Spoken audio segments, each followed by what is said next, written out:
یہ لڑائی مذاہب اور مسالک کی نہیں ہے، مافیاز کی ہے۔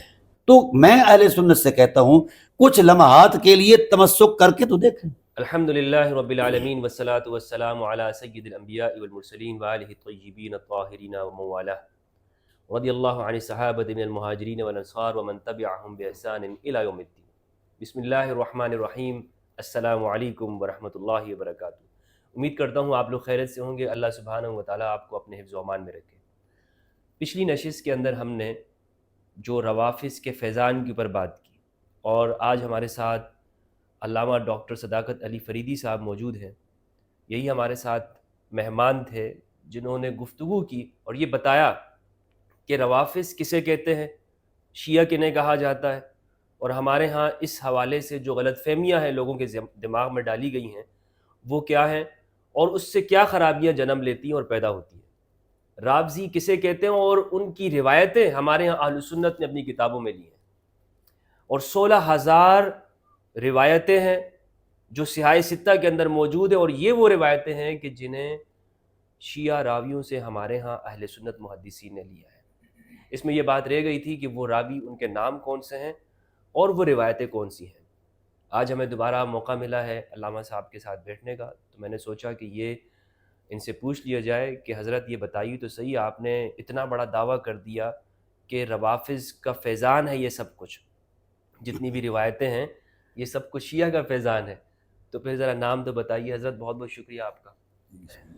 تو حضرت پہلے تو یہ بتائیے کہ رافضی کے حوالے سے آپ نے بتایا کہ رافضی کی آپ نے پچھلے سیشن میں تعریف کی، بتایا کہ رافضی کسے کہتے ہیں، شیعہ کسے کہتے ہیں، اور ہمارے ہاں محدثین نے ان کی روایتیں لی ہیں۔ تو یہ کیسے ہو سکتا ہے کہ ایک طرف تو ہمارے ہاں محدثین اہل سنت وہ ان کی روایتیں لیں، اور دوسری طرف ہم یہ کہیں کہ یہ لوگ کافر ہیں، بدعتی ہیں، زندیق ہیں، بلکہ بعض لوگ کہتے ہیں مرتد ہیں۔ تو یہ بتائیے کہ ان کا یا تو یہ لوگ درست نہیں تھے یا یہ درست نہیں ہے۔ بسم اللہ الرحمن الرحیم۔ مفتی صاحب قبلہ آپ کا شکریہ، آپ کی محبتوں کو عقیدت کا سلام۔ دراصل مجھے اللہ تعالیٰ نے جو توفیق بخشی ہے، میرا کوئی علمی بیک گراؤنڈ نہیں ہے، نہ میرا باپ عالم، نہ دادا، نہ پردادا، ہم کاشتکار لوگ ہیں۔ اب بھی میں کاشتکاری کرتا ہوں۔ تو جب میں داخل ہوا اس ماحول کے اندر تحقیق کی دنیا میں، تو میں نے محسوس کیا کہ امت کا یہ جو ٹکراؤ ہے، یہ لڑائی ہے، اس کی اصل وجہ کیا ہے، بیس کیا ہے۔ تو چونکہ تحقیق کا طالب علم ہوں اور الحمدللہ 100 سے زائد کتب کا میں رائٹر ہوں، میں نے یہ جائزہ لیا کہ یہ لڑائی مذاہب اور مسالک کی نہیں ہے، مافیاز کی ہے۔ ہر مذہب میں، مسلک میں مافیاز ہیں جن کی روٹی روزی اس لڑائی سے وابستہ ہے۔ وہ لوگوں کو لڑانے کے لیے مختلف ہیلے بہانے اور اس طرح کے شر پسند عناصر جو ہیں وہ شر پھیلاتے ہیں۔ اسی لیے رسول اللہ صلی اللہ علیہ وآلہ وسلم سے پوچھا گیا جہاں پناہ عالم شر کیا ہے، تو آپ صلی اللہ علیہ وسلم نے فرمایا لا تسألونی عن الشر فاسألونی عن الخیر۔ شر نہ پوچھا کرو، خیر پوچھا، خیر کا سوال کرو۔ تو صحابہ نے کہا یا رسول اللہ ہم اس کی شناخت چاہتے ہیں تاکہ اس سے بچ پائیں۔ تو حضور نے فرمایا ان اشر شر العلماء، کائنات کا بدترین شر ملا اعظم ہے۔ شرار الخلق العلماء، کائنات کی بدترین مخلوق مولوی ہے۔ یہ رسالت مآب کا ارشاد ہے۔ بہت سارے مصادر ہیں حدیث کے جس میں یہ حدیث موجود ہے، صرف آپ نے تسلی کرنی ہو تو باب الاعتصام مشکات کا ہی دیکھ لیں۔ اور پھر ساتھ فرمایا خیار الخلق العلماء، کائنات کی بہترین مخلوق میں سے بہترین مخلوق جو ہے وہ علماء ہے۔ اب ان دو مختلف جو مناظر بیان فرمائے رسالت پناہ عالم صلی اللہ علیہ وسلم نے، آپ کی نبوی بصیرت نے یہ طے تک قیامت تک دیکھ لیا تھا کہ شر کا اصل باعث کون ہے۔ تو علماء حقہ نے ان دونوں حقیقتوں کو الگ الگ پیمانے میں بیان کر کے کہا جو علماء امت کو جوڑتے ہیں وہ خیار الخلق ہیں، سب سے افضل ترین مخلوق ہیں، اور جو امت کو توڑتے ہیں وہ علماء سو ہیں، اور وہ بد اتوار بد اخلاق جو ہیں وہ امت کو توڑتے ہیں۔ امت کو جوڑنے میں خیر ہے، وصلح خیر، قرآن پاک کا ارشاد ہے، ویسے ہی خیر، اور امت کو توڑنا شر ہے۔ میں نے مولانا جی کا ایک فرمان بھی ہے اس حوالے سے کہ جی اچھے بادشاہ اور اچھے علماء کون سے؟ ہاں، تو یہ تو ایک الگ سے عنوان ہے نا اس حوالے سے. میں یہ عرض کرنا چاہتا ہوں کہ یہ جو شیعہ اور سنی کی باہمی خلیج رہی اور رقابت رہی یا لڑائی رہی، جنگ رہی، یہ سنی شیعہ کی لڑائی بنتی نہیں، نہ ہے، نہ ہو سکتی ہے.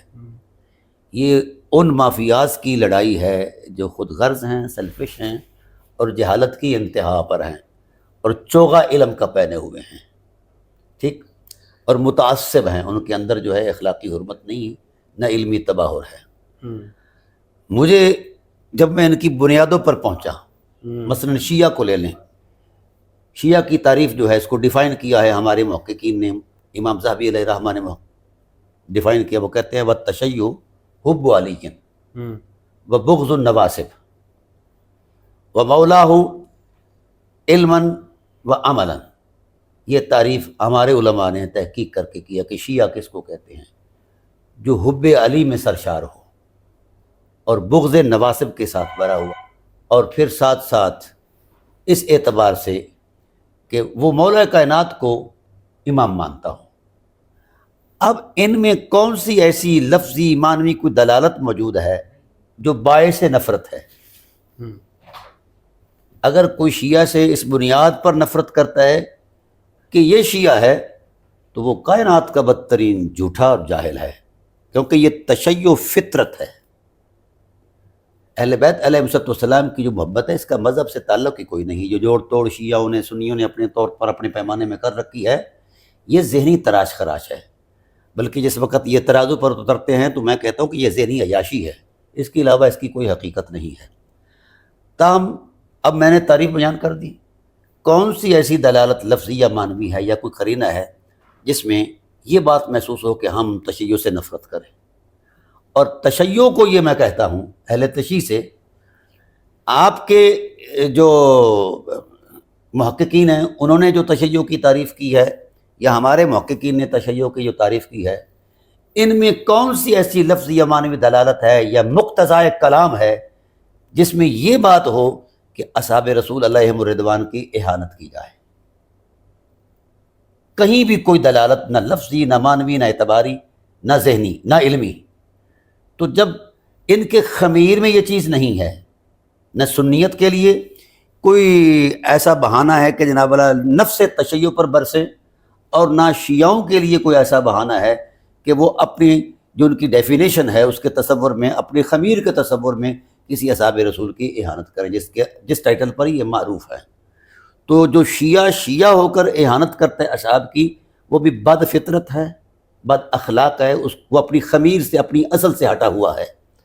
اور جو سنی ہو کر صرف شیعہ کے تصور میں کہ یہ شیعہ ہے، حضرت علی سے پیار کرتا ہے یا مطلب اس کے دشمنوں سے اعراض کرتا ہے، بغض رکھتا ہے، اس بنیاد پر وہ اگر وہ مطعون کرتا ہے سنی اس کو، تو سنی اس سے بھی بڑا گناہگار ہے اور بد فطرت ہے، کیونکہ ان کی خمیر بھی کوئی ایسی چیز نہیں. اب آئیے سنی کیا کسے کہتے ہیں؟ عام معروف اعتبار سے کہ ہم سنت رسول صلی اللہ علیہ وآلہ وسلم کو اپنا دین سمجھتے ہیں، اور سنت ہی وہی ہے. یہ حدیث اور سنت کے درمیان جو ایک اعتباری فرق ہے نا جی، ہر حدیث سنت نہیں ہے. یہ بات اس پر تو میں الگ سے گفتگو کبھی کروں گا. جو ایک ہے نا، حضور علیہ السلام نے فرمایا اوتیت بمثل ھذا القرآن، اس قرآن کی مثال مجھے کچھ چیز عطا کی گئی ہے، تو وہ سنت کا نور ہے جس پر تشریعی احکام کا ایک تسلسل ہے اور پوری شریعت کا میکنزم قائم ہے، وہ اس میں مؤثر ہے. اور یہ جو قرآن پاک ہے یہ بھی وہی ہے. تاہم میں عرض کرنا چاہتا ہوں کہ سنیت کے ٹائٹل میں کوئی ایسا تصور موجود نہیں کہ وہ مولا علی سے نفرت کرے، کوئی اعتبار نہیں.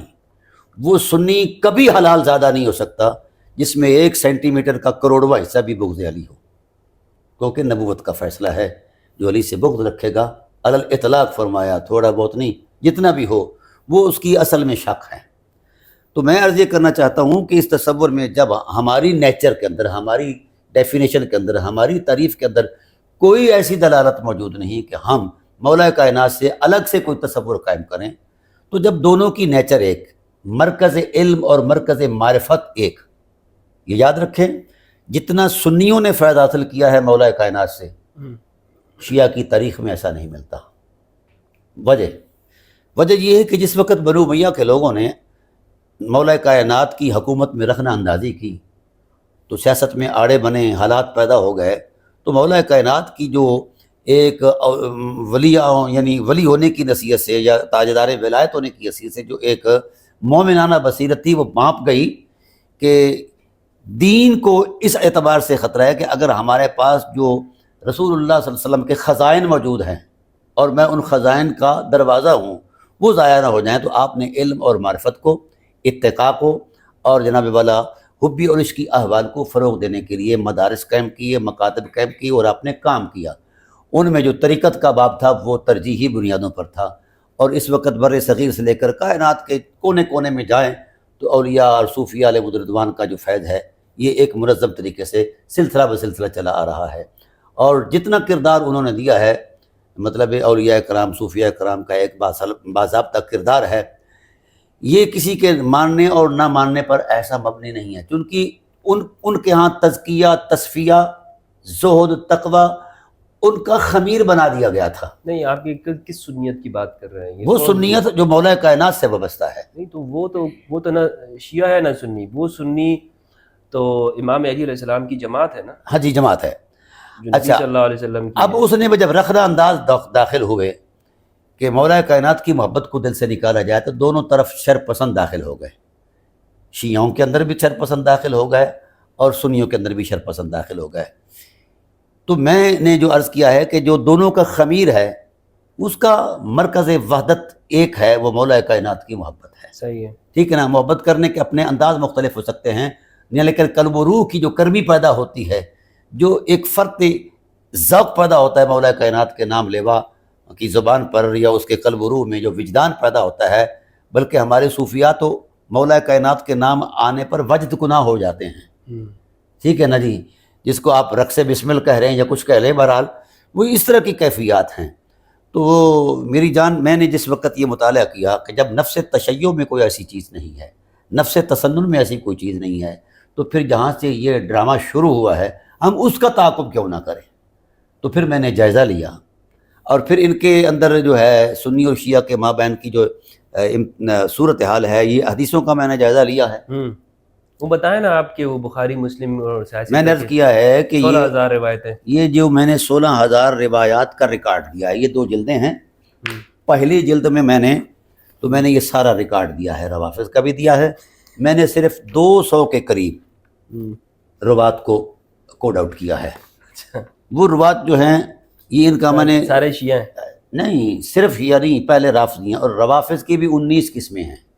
کوئی ایسا ہے اس میں جو حضرت ابوبکر عمر کو گالیاں بھی دیتا ہے اور وہ بھی بخاری نے اس سے حدیثیں لی ہو؟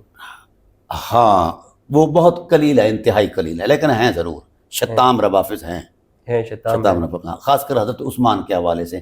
میں نے اس ویلاگ میں بھی کہا تھا کہ وہ اس بنیاد پر وہ شتام ہوئے کہ جس وقت حضرت عثمان چونکہ بنو امیہ کی سازش سے شہید کر دیے گئے تو اس وقت الزام بھی اہل بیت پر لگا دیا گیا، تو وہ جو ان کے ملنگ تھے یا ان کے شیعہ تھے حضرت عثمان کے، وہ برہم ہوئے، انہوں نے گالی گلوچ شروع کر دی۔ یہ جذباتی ہوتا ہی ہے رد عمل، ابھی یہ عمران خان کا رد عمل۔ ان سے پھر روایتیں بھی لی ہیں؟ ان سے روایتیں لی ہیں۔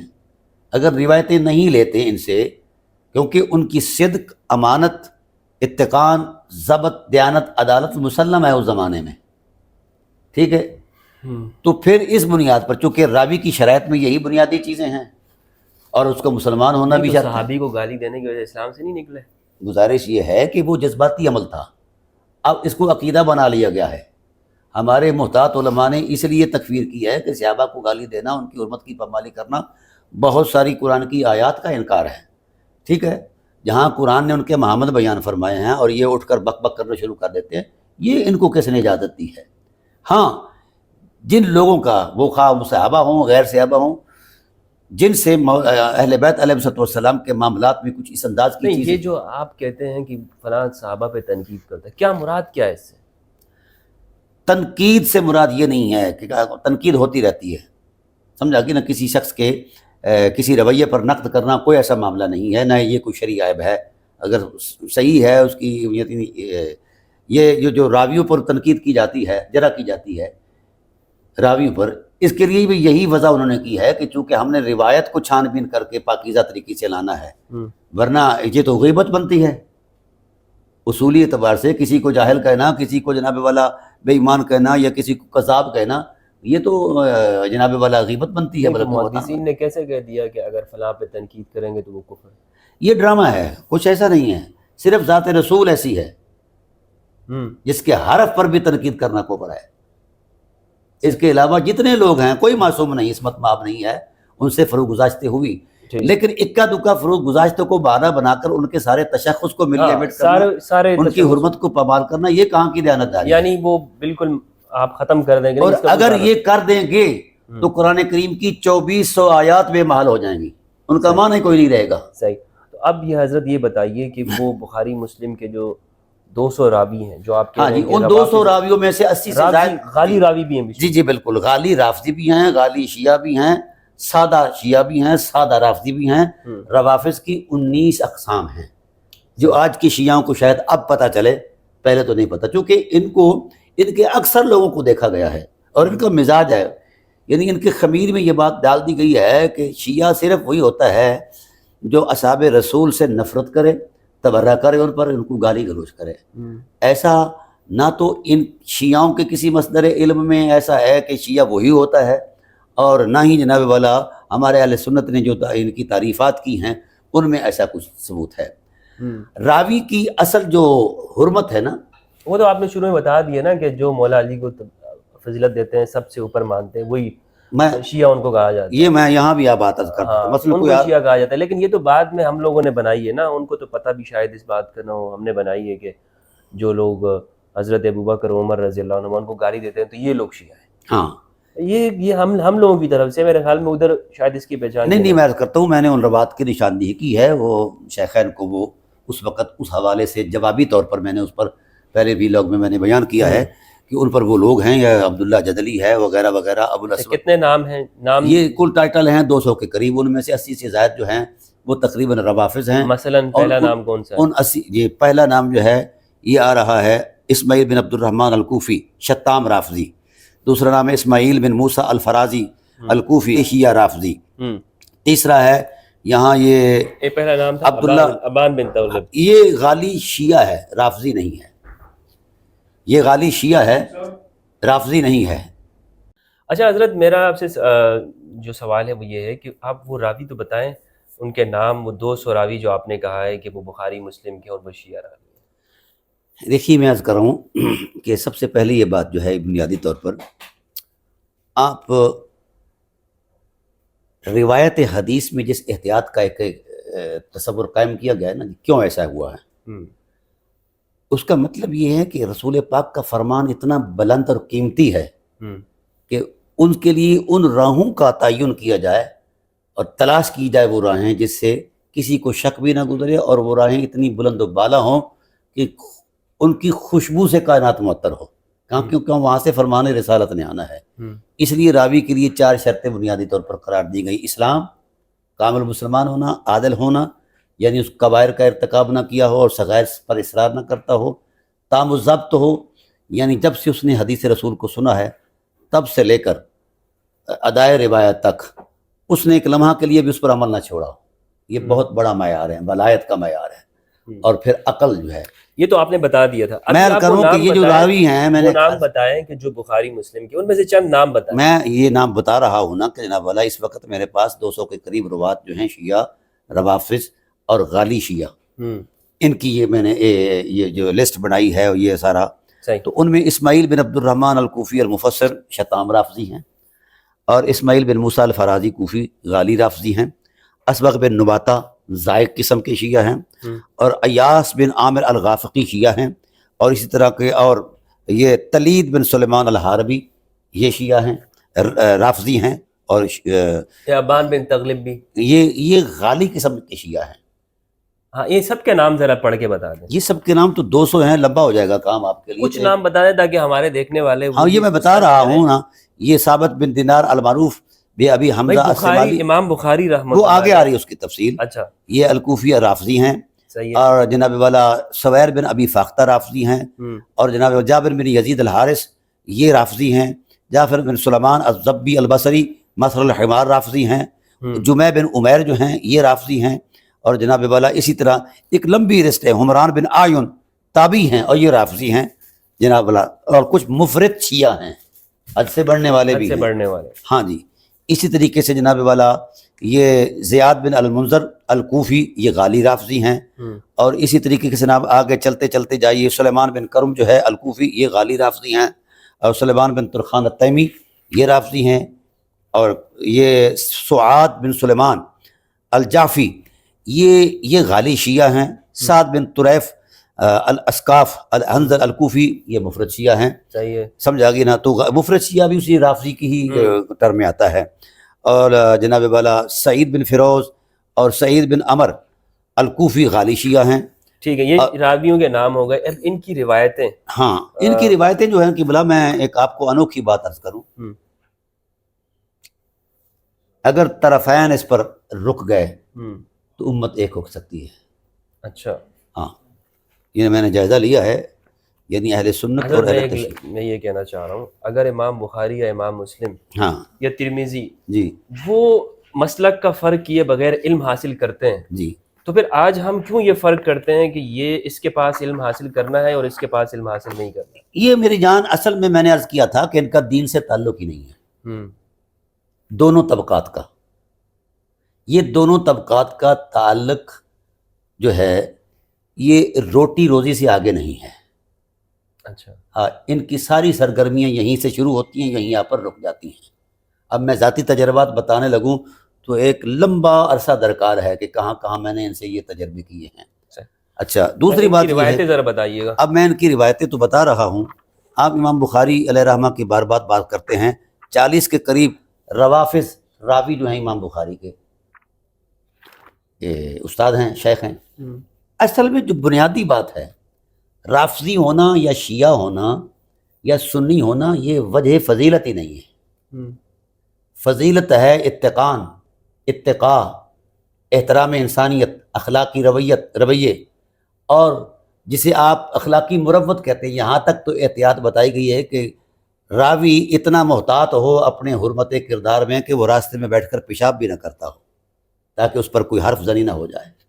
ٹھیک ہے، یعنی اس حد تک تو روایت گئی ہے نا. اور اسی طریقے سے جناب والا آگے ہم چلتے ہیں تھوڑا سا، جہاں ڈیفائن کیا ہے رافضیت کو اور شیعیت کو، خود ڈیفینیشن خواہ وہ کسی سنی نے کی ہے یا شیعہ نے کی ہے، محقق نے کی ہے، اس میں کوئی لفظی معنوی ایسی دلالت نہیں جس پر کسی کو الزام لگایا جائے یا کسی کو اتہام بازی کے ساتھ مطعون کیا جائے کہ یہ فلاں ہیں یہ فلاں ہیں.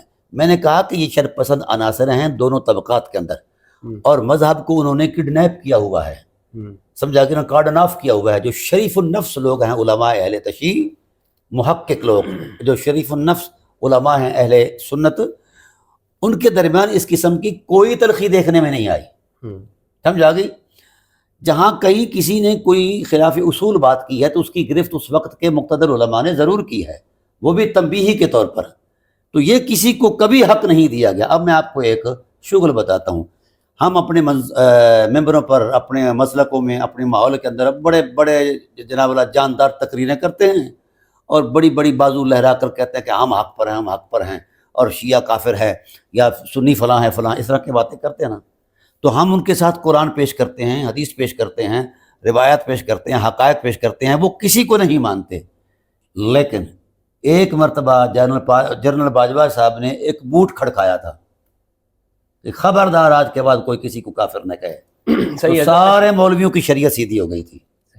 وہ نام ذرا آپ نے بتا دی. اب وہ روایات کون سی ہیں؟ جی میں روایات عرض کر دیتا ہوں. جو چیز اہم آپ کو بتانے والی ہے، اب میں آپ کو بددیانتی کی انتہا بتاتا ہوں طرفین سے. جب ائمہ حدیث نے، یہ تو صرف سیاستہ کا ریکارڈ ہے، اور اگر میں سارا ریکارڈ کھولوں تو 60,000 سے زائد راوی رافضی ہیں جو ہمارے ذخیرہ تفسیر کے اندر موجود ہیں، ذخیرہ سیرت کے اندر موجود ہیں، ذخیرہ تاریخ کے اندر موجود ہیں، اور سیاستہ کے علاوہ جو ہماری کتب حدیث ہیں اس کی اصناف ہیں ہر صنف میں کئی سو کتابیں ہیں جناب والا. صحیح. تو اگر وہ سارا ریکارڈ جمع کیا جائے تو یہ لاکھوں سے متجاوز ہو جائے گی تعداد. تو بھائی جب شیعہ حدیث میں قبول ہے تو مسیت میں کیوں نہیں قبول؟ اب اس کو کون سا کتا کاٹ گیا ہے؟ کون سے اس کو سانپ لڑ گیا ہے؟ جملہ دیا ہے آپ نے. ہاں حدیث میں قبول ہے حدیث میں قبول ہے اور مسیت میں قبول نہیں. یہ کیا ڈرامہ ہے؟ صحیح بات ہے. یعنی جو حدیث کی سند میں آئے شیعہ اس کو مسلمان بھی مانا جاتا ہے, اس کو عادل بھی مانا جاتا ہے, تام و ضبط بھی مانا جاتا ہے, متقن بھی مانا جاتا ہے, اور صاحب مروت بھی مانا جاتا ہے. یہاں مسجد میں کون سی اس پر پلیدی وارد ہو گئی کہ شیعہ پلید ہو گیا جناب والا؟ اور ہم نے یہاں تک یہ سنا ظلم کی انتہا دیکھو کہ بہتا پانی ہے, اس طرف سے شیعہ پانی پی رہا ہو, اس طرف سے سنی وضو نہیں کر سکتا, اور اس طرف سے کتا پانی پی رہا ہے تو شیعہ سنی جو ہے وہ پانی بھی پی سکتا ہے. یعنی اس حد تک گھٹیا یہ لوگ چلے گئے. میں نے آپ کو فتویٰ دکھایا نا کہ بلا وہ بنوری ٹاؤن کا فتویٰ جی کہ محرم میں آپ سیاہ لباس اگر بیچ رہے ہوں اور کوئی آپ کے پاس خریدنے آئے ہاں اور آپ کو پتہ ہو کہ یہ شیعہ ہے اور یہ جا کے اس سے اپنے لیے سلوا دے گا تو آپ اس کو بیچنا نہ بیچیں. ہاں یعنی یہ چیزیں. ہاں میں عرض کرنا چاہتا ہوں کہ شیعہ شیعت میں نہیں ہے اور سنی سنیت میں نہیں ہے, دونوں ٹریک سے ہٹے ہوئے ہیں. دونوں ٹریک سے ہٹے ہوئے ہیں. ٹھیک ہے. اچھا وہ روایات دکھا دیجیے حضرت. وہ روایات میں آپ کو دکھا دیتا ہوں. اور ایک اہم بات جو میں کرنا چاہتا ہوں اپنے شیعہ بھائیوں سے کہ جب اہل سنت کے تمام محدثین نے آپ کو مسلمان بھی مانا, آپ کو عادل بھی مانا, ضابط بھی مانا, عاقل بھی مانا, ہر وہ خوبی جو ایک راوی میں ہو سکتی ہے, اور آپ کو آپ کی روایات کو مان کر حدیث کا حسن بنایا ذخیرہ کتب کے اندر, حدیث کی کتب میں اسے داخل کیا اعتماد کر کے. اب جتنے میں نے راوی گنوائے ہیں انہی راویوں میں سے میں نے تقریباً 100 کے قریب روایات ایسی تلاش کی ہیں جو مناقب شیخین پر ہیں. شیعہ جو ہے وہ باقی روایات مانتا ہے لیکن اپنے منصب پر, اپنے سٹیج پر ان روایات کو, ان راویوں کے ذریعے سے آنے والی روایت کو نہیں مانتا. اب میں نے وہ روایتیں نکالی ہیں. اب یہ روایتیں صرف مشترکہ روایات کون سی ہیں حضرت؟ وہ میں عرض کرتا ہوں کہ یہ روایات صرف ایسا نہیں کہ بخاری مسلم اور سیاست میں کلینی کے اندر بھی موجود ہیں, لیکن اگر کوئی شیعہ دیانتداری کے ساتھ وہ روایت پڑھے گا تو اس کا گلا کاٹ دیا جائے گا کہ تو نے یہ روایت کیوں بیان کی ہے ہمارے مذہبی شعار کے خلاف.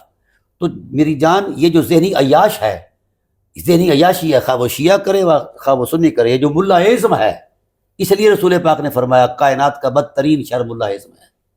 اس کی وجہ یہی تھی کہ یہ یعنی شیعت بنفس نفیس بذات خود اپنے دائرہ کار میں ایک مقدس احساس ہے.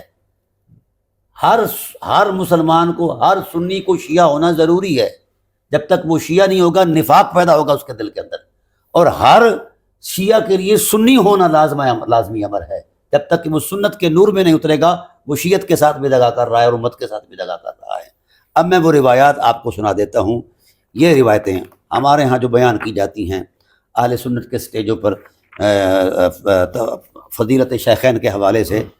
اب میں پہلی روایت پیش کر رہا ہوں آپ کے ساتھ, اور اس کا راوی بیان کر رہا ہوں کہ وہ راوی کون ہے اپنی اصل کے اعتبار سے. یہ راوی ہے جناب والا. اچھا یہاں میں نے ابان بن تغلق کی ایک روایت دیکھی تھی. یہ میں بتاتا ہوں. یہ راوی ہے تلید بن سلمان الحاربی, پکا رافضی. اچھا ٹھیک ہے. روایت کیا کر رہا ہے؟ باب ہے باب و مناقب ابی بکر ما من نبی الا له وزیران من اہل السماء و وزیران من اہل الارض. اچھا یہ شیعہ راوی ہے؟ یہ شیعہ راوی ہے. نہیں شیعہ بھی نہیں. شیعہ تو ایک عام سادہ سی ایک حقیقت ہے, جس طرح سادہ مٹی ہوتی ہے, اس کو ذرا آگے اور بڑھائیں غیر معقول کر دیں تو وہ غالی شیعہ بنتا ہے, اس کو مزید غیر معقول کرنے تو رافضی بنتا ہے. اب رافضی یعنی آج بھی ہمارے ماحول کے اندر رافضی کو ہی شیعہ کہا جاتا ہے. یعنی شیعہ رافضی تو بہت بڑا ایک بنا دیا ہے. ہاں جی, نہیں جو شیعان ہیں نا جی, جب تک رفض نہ کریں ان کو شیعہ تسلیم نہیں کرتا کوئی. شیعہ ہو کہ اسے شیعہ نہیں مانتا جب تک کہ وہ اس طرح کی حرکت نہ کرے. اب باقی 16,000 احادیث میں اس کی حیثیت کو مان لیا گیا ہے. ٹھیک ہے کہ یہ جو تلید بن سلمان الحاربی ہے یہ بڑا بلند آدمی ہے, عاقل بھی ہے, ثابت بھی ہے, متقن بھی ہے جناب والا, عادل بھی ہے، ساری چیزیں ہیں، لیکن کوئی شیعہ اسی راوی رافضی کو اس حدیث میں عادل ماننے کے لیے تیار نہیں. یہ ڈرامہ بازی ہے، سمجھ آ گئی؟ اب آئیے میں آگے آپ کو دکھاتا ہوں وہ کون کون سی ایسی حدیثیں ہیں. مثلا آگے قبلہ یہ تو شغل ہے، یہ آ گیا جناب والا بابو، یہ راوی ہے یہاں اس روایت کا، ہاں جمع بن عمیر الکوفی، یہ رافضی ہے. اب یہ روایت کرتا ہے جامع ترمذی میں، بابو مناقب ابی بکر صدیق. کیا منقبت ہے؟ رسول پاک صلی اللہ علیہ وسلم نے ارشاد فرمایا حضرت ابو بکر صدیق سے کہ انت صاحبی علی الحوض و صاحبی فی الغار. ٹھیک ہے، تو میرا ساتھی ہے حوض پر بھی اور میرا ساتھی ہے غار پر بھی. حدیث نمبر 3670، ٹھیک ہے، جامع ترمذی کی حدیث ہے. اب اسی راوی سے نیچے مروی ہے مولا کائنات کی حرمت میں، علیہ الصلوۃ والسلام کی حرمت میں، مناقب علی بن ابی طالب انت اخی فی الدنیا والآخرہ. رسول پاک صلی اللہ علیہ وسلم نے مولا کائنات سے فرمایا کہ تو میرا دنیا میں بھی بھائی ہے اور آخرت میں بھی بھائی ہے. اب یہ راوی، یہ جو ہے پیچھے جمع بن عمیر، یہ اگر یہ روایت بیان کرے مناقب میں مولا کائنات اسلام والی تو یہ شیعوں کو قبول ہے، اور اگر اوپر والی بیان کرے تو قبول نہیں ہے. اب اسی طرح ایک بہت بڑی بھاری روایت ہے، وہ یہ ہے کہ صفحہ نمبر 37 آ گیا. میری جان کہاں کی میں ابان کی روایتیں، ابان کی روایتیں میں دکھاتا ہوں جو احکام پر مشتمل ہیں. وہ ذرا مجھے ابان جو ہے غالی شیعہ تھا، ٹھیک ہے، اور اس پر اہل سنت کے تمام محدثین نے اعتماد کیا، اسے محبت دی، اس کا احترام، اور اس کے بنا کے بیان. اسی لیے میں چاہتا ہوں اس کی روایتیں آپ ذرا دکھائیں، کیونکہ وہ سب کے ہاں جو ہے نا وہ ایک معروف نام ہے. جی میں آپ کو وہ دکھا دیتا ہوں. یہ ابان بن تغلب پہلا راوی ہے. جی، صحیح مسلم کے اندر اس کی 147 حدیث نمبر ہے، باب تحریم الکبر. اخلاقیات پر جتنی روایتیں ہیں ابان بن تغلب سے ہیں. صحیح ہے، ٹھیک ہے نا، تکبر کی حرمت پہ، ہاں تدبر کی اور وغیرہ وغیرہ. لا يدخل الجنۃ من كان في قلبه مثقال ذرة من كبر قال رجل ان الرجل يحب ان يكون ثوبه حسنا ونعله حسنة قال ان الله جميل ويحب الجمال. بہت مشہور و معروف روایت ہاں، الکبر بطر الحق وغمط الناس. کون سا ایسا شیعہ ہے یا سنی ہے جو اس حرمت کا انکار کرے؟ اب اس دین کے بنیادی جو اخلاقی پیمانہ ہے اس پر کون سا بھاگ سکتا ہے؟ لیکن یہ شہادت چونکہ غالی شیعہ کی ہے، اب چونکہ حسب مزاج نبوت ہے، مزاج شریعت کے خلاف نہیں ہے، تو عین حق ہے. اس طرح تکبر حرام ہے، اور تکبر اسے کہتے ہیں کہ حق کا انکار کرنا اور لوگوں کو گھٹیا سمجھنا. لوگوں کو گھٹیا سمجھنا، یہ انہی سے ہے. اگلی روایت بھی ہے تحریم، فطرت کی بات انہوں نے کی ہے کہ ایک سلیم الفطرت انسان ایسا ہی. میں عرض کرتا ہوں کہ اگر شیعہ اور روافض کی روایات کو ہٹا دیا جائے تو پھر آپ کی شریعت کا وجود ہی نہیں رہے گا. یہ احکام پر معمول بہا روایتیں ہیں. ایسا نہیں ہے کہ جناب والا میں نے کوئی ضبط تحریر میں وہ چیز لایا ہوں جو صرف خیالات پر مبنی ہو. نہیں، شرائع کے اندر جو چیزیں بطور دلیل مؤثر ہیں میں نے ان کو پیش کیا ہے. تو ساری شریعت انہی لوگوں سے چھین کر آئی ہے. شیعہ شریعت پیش کرنے میں جائز ہے اور ان کو شرعی احترام دینے میں شیعہ ناجائز ہے. یہ کون سا ڈرامہ ہے؟ یہ سنیت ہے. تو پھر میں یہ کہتا ہوں اپنے اہل سنت بھائیوں سے کہ شیعت اگر پلیدی ہے، رافضیت اگر پلیدی ہے، تو کم از کم یہ 16,000 روایتیں شیعوں کو واپس کر دی جائیں.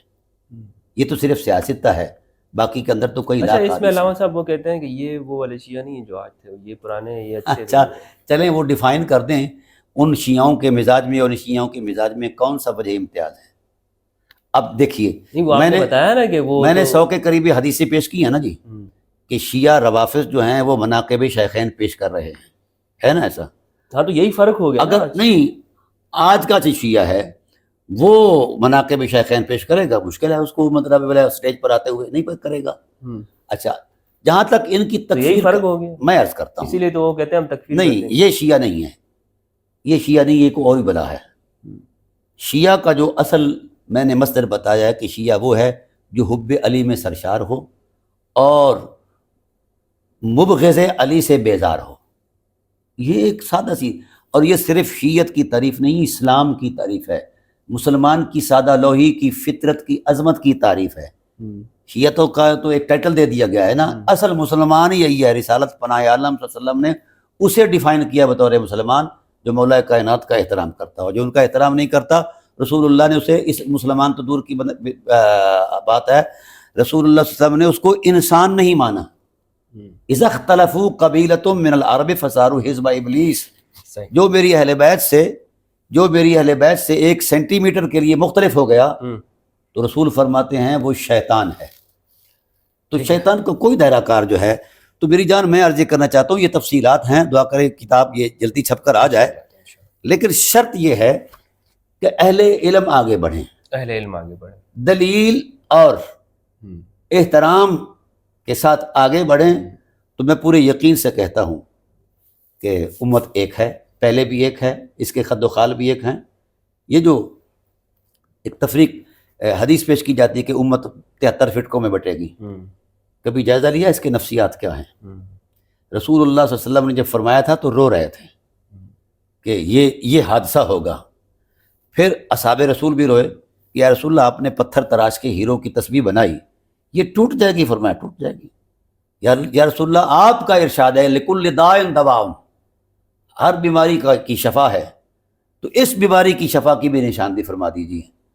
اب رسول صاحب شریعت ہیں، تو جہاں کہیں ان کو اکٹھ نظر آتا ہے مسلمانوں کا مل بیٹھنا، اس اعتماد سے اس جگہ کا نشاندہی کر دیتے ہیں۔ مثلا عرفات میں 10 ذی الحجہ کو جمع ہوتے ہیں سارے حاجی، شیعہ بھی سنی بھی، لیکن رسالت کی نگاہ بصیرت نے اس کا انتخاب ہی نہیں کیا۔ پھر اس کے بعد دوسرا فرمایا یہ مزدلفہ ہے، عرفات ہے یا حرم کعبہ ہے، کوئی ایسا منظرنامہ کائنات کا، کیوں کہ رسول جانتے ہیں جب تک دل نہ جڑے سر جڑنے سے کچھ بھی نہیں ہوتا۔ تو پھر اصحاب نے پوچھا یا رسول اللہ پھر کہاں جائے امت وحدت کے لیے؟ تو آپ نے ٹھنڈی سانس بھر کر ارشاد فرمایا آسمان کا سینہ دیکھتے ہو ستاروں سے مزین ہے، یہ صرف روشنی کا منابع نہیں ہے، ان کا ایک میکانزم ہے، جب تک یہ آسمان کی کائنات اور مدار میں قائم رہیں گے آسمان کی مخلوق قائم اور دائم رہے گی، جب یہ جھڑ جائیں گے تو آسمان برباد ہو جائے گا۔ وَأَهْلُ بَيْتِي أَمَانٌ لِأَهْلِ الْأَرْضِ مِنَ الْاخْتِلَافِ، میری اہل بیت وہ پلیٹ فارم ہے، وہ عزت اور عفت مآب تشخص ہے، جب امت ان سے جڑ جائے گی تو محمد ضامن ہے کہ امت ایک ہو جائے گی۔ تو پر جہاں رسول ہمیں دے رہے ہیں دعوت، ہم ادھر نہیں جاتے، ہم اپنے اجلاس بلا لیتے ہیں اور کہہ دیتے ہیں کہ جناب والا ایک ہو جاؤ، ایک ہو جاؤ، کبھی نہیں ایک ہو سکتے، مولوی کے ایک کرنے سے کبھی نہیں ہو جا سکتے۔ ہاں اگر رسالت کے پیچھے لگے، جو رسالت نے 2 چیزوں کا تصور دیا ہے، کیوں دیا ہے؟ چاہیے تھا کہ بڑے سارے مرد کسی فقہی بصیرت کا تصور دے دیتے، نبوت کی نظر نے قرآن کے خزائن میں جھانک کر دیکھا کیونکہ ان کے سینے میں اترے تھے، اور اہل بیت علیہ السلام یعنی ثقلین کی حرمت میں جھانک کر ان کی حرمت کردار کو دیکھ کر تبھی یہ فیصلہ فرمایا میں ضامن ہوں لن تدلوا بعدی ابدا، یہ نص ہے نبوت کی، کبھی قیامت تک کوئی گمراہ نہیں ہو سکتا جب تک کہ ان سے تمسک رہے۔ تو میرا سوال ہے مفتی صاحب آپ پر بھی اور اہل سنت کے علماء پر بھی، قرون اولیٰ میں اس پر تمسک کی صورت کیا تھی؟ یہ جواب قیامت تک کا انتظار رہے گا، قیامت تک۔ حدیث کا تواتر ثابت نہ کروں میں ذمہ دار ہوں، حدیث کی صحت نہ ثابت کروں میں ذمہ دار ہوں۔ تو میں اہل سنت سے کہتا ہوں کچھ لمحات کے لیے تمسک کر کے تو دیکھیں، اگر مفید نہ ثابت ہوا تو چھوڑ دیں یار، پھر شیعہ ہو جائیں گے، سنی ہو جائیں گے۔ یہ ڈرامہ بازیاں ہیں۔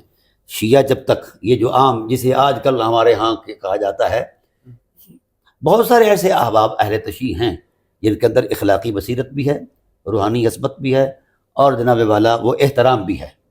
اب تو کہہ دیا گیا ہے کہ یار یعنی شیعہ اس قدر آگے آ گیا ہے کہ آپ اپنے جو اس کا تراشا ہوا مذہب تھا جائز یا ناجائز صورت میں، اس سے آگے بڑھ کر اس نے کہا ہے کہ اہل سنت ہمارے بڑے بھائی ہیں۔ تو بھائی بڑے بھائی کی عزت شیعہ کرے، من لم یوقر کبیرنا فلیس منا، جو بڑے کی تکریم نہیں کرتا وہ ہم میں سے نہیں ہے۔ تو بڑے پر بھی کوئی فرض آتا ہے، من لم یرحم صغیرنا فلیس منا، جو چھوٹے کی تکریم نہیں کرتا، اس پر رحم نہیں کرتا، وہ بھی ہم میں سے نہیں ہے۔ ہر جگہ میں دیکھتا ہوں کہ یہ جو شیعہ ہیں یہ وحدت امت کی کانفرنسیں کرتے ہیں، کبھی کسی سنی کو یہ توفیق کیوں نہیں ہوئی؟ کیوں نہیں ہوئی؟ کیونکہ سنی خود متفق نہیں ہے ایک دوسرے پر۔ 100 سے زیادہ فرقے، میری اتفاق سے ملاقات تھی، ملاقات کا ایک پروگرام پر مجھے پرویز مشرف نے بلوایا، گورنر ہاؤس میں ہم بیٹھے ہیں، تو میں نے چونکہ میرا وہ حیا کرتا تھا بہت زیادہ، تو میں نے کہا پرویز صاحب آپ نے کہا کہ میں سید ہوں، تو میں سید کی نسبت سے آپ کا احترام آپ کی جرنیلی سے بھی زیادہ کرتا ہوں، تو میرا آپ سے یہ ایک گزارش ہے کہ آپ کے جد کریم کی شریعت جو ہے اس وقت روندی جا رہی ہے، تو کیا آپ کا خون نہیں کھولتا کہ شریعت کے پہرے داری جس طرح امام حسین نے دی ہے تو بھی دے؟ اس نے کہا ہاں ڈاکٹر صاحب بڑی اچھی بات، کہہ لگایا، فوجی آدمی تھا، کہنے لگا کہ بتا کون سی شریعت نافذ کروں؟ جتنے مولوی اتنے دین، چلیں میں بریلوی ہوں نا جی، میرے مکتبہ فکر میں کئی ہزار فرقے ہیں، دیوبندیوں کے اندر بھی ہیں، مختلف شیعوں کے اندر بھی ہیں، تو اس کا مطلب یہ ہے کہ نفس دین کے اندر کوئی، میرا یہ کتاب ہے نو سیکٹیرینزم ان اسلام، اسلام میں کوئی فرقہ نہیں ہے، جس مذہب میں فرقے ہیں وہ اسلام ہی نہیں ہے، یہ جھوٹ بولا ہے مولوی نے، اور اپنی بدماشی کو چھپانے کے لیے وہ اس حدیثوں کا سہارا لیتا ہے، جب قرآن کریم کی بیسیوں نہیں سینکڑوں آیات حرمت وحدت کا حکم دے رہی ہیں اور فرقہ واریت کو حرام اور شرک سے بدتر کہہ رہی ہیں، پھر وہ کون سی ایسی صورت کہ ہم نے فرقوں کا اپنی تراش کراش، یہ ٹریڈ کمپنیاں ہیں جو مولوی چلا رہے ہیں، سیدھی سی بات ہے۔ میں یہ گزارش کروں گا اہل علم و دانش سے کہ وہ لوٹائیں حدیث رسول کے ضمن میں، استاد کا ایک احترام ہوتا ہے نا، ہوتا ہے کہ نہیں ہوتا؟ تو بھائی شیعہ جن کو ہم نے شیوخ مانا ہے، کم از کم استاد جتنا ہی ان کو احترام دے دیں۔ تو اس لیے میں چاہوں گا، اور جو نواسب ہیں ان کا تو وتیرہ یہی ہے کہ مسلمانوں کو تفریق میں ڈالو اور اہل بیت علیہ السلام کی اہانت کرو۔ اہل بیت کی اہانت کا مطلب کیا ہے پتہ جانتے ہیں آپ؟ رسول اللہ نے فرمایا من سب علی فقد سبانی ومن سبنی فقد سب اللہ۔ حضرت بہت بہت شکریہ آپ کا، ہاں بہت قیمتی وقت لیا آپ کا ہم نے۔ یہ تھے جناب ہمارے ساتھ ڈاکٹر صداقت علی فریدی صاحب، جو کہ اس بات پر گفتگو کر رہے تھے کہ احادیث میں جو کہ اہل سنت والجماعت کی کتابیں ہیں، اس میں کن شیعہ راویوں سے، بلکہ غالی رابضی راویوں سے احادیث لی گئی ہے۔ تو جب ہمارے ائمہ محدثین نے وہ شیعہ سے علوم لیے ہیں اور دونوں ایک دوسرے کے ساتھ ملتے تھے، ایک دوسرے کے پاس پڑھتے تھے، تو پھر آج ہمارے معاشرے میں ہم لوگ ایک دوسرے کے ساتھ ملتے کیوں نہیں ہیں اور ایک دوسرے سے علم کیوں حاصل نہیں کرتے؟ ہمارے ہاں کیوں تنگی پائی جاتی ہے؟ اللہ سبحانہ و تعالیٰ سے دعا ہے کہ پروردگار ہم سب کو قرآن مجید میں تدبر کرنے اور اہل البیت علیہ السلام کی معرفت عطا فرمائے۔ بہت بہت شکریہ دوستو، اپنا اور اپنے پیاروں کا خیال رکھیے گا، فی امان اللہ۔